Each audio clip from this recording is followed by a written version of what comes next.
but de venir aux Evo ici, comme vous pouvez le voir, on est à l'extérieur. Les joueurs sont enfermés toute l'année dans la patinoire. Le but c'est de les sortir un peu, s'aérer un tout petit peu aussi. Et surtout pour nous, comme vous pouvez voir, le synthétique, c'est une zone qu'on travaille beaucoup dessus, dû aux appuis. Les joueurs de hockey n'ont pas l'habitude de travailler sur cette surface assez dure avec des impacts. Donc on a favorisé ce genre de terrain.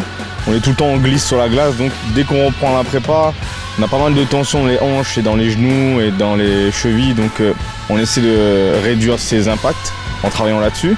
Après, le but de la séance du jour, c'était vraiment de reprendre tout ce qui est coordination, au niveau des jambes, de vraiment sortir du contexte, d'isoler au maximum ce travail de coordination que beaucoup de joueurs manquent sur la glace. Après, ça va se retranscrire sur la glace en mettant le puck et la canne. La coordination au niveau des jambes sera un peu plus fluide dans tous les mouvements qu'on demande sur la glace. Voilà.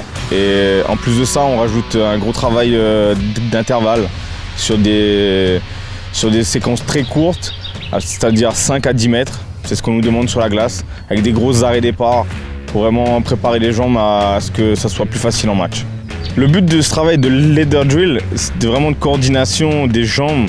Il est basé vraiment pour pouvoir isoler droite et gauche, pour vraiment que le joueur soit à l'aise autant sur sa jambe droite et sur sa jambe gauche, et qu'il arrive à vraiment avoir une coordination qui devient très naturelle, qu'il ne soit pas en train de réfléchir dans ses mouvements, sachant qu'il y a beaucoup d'autres paramètres après sur la glace qui viennent se greffer à ça.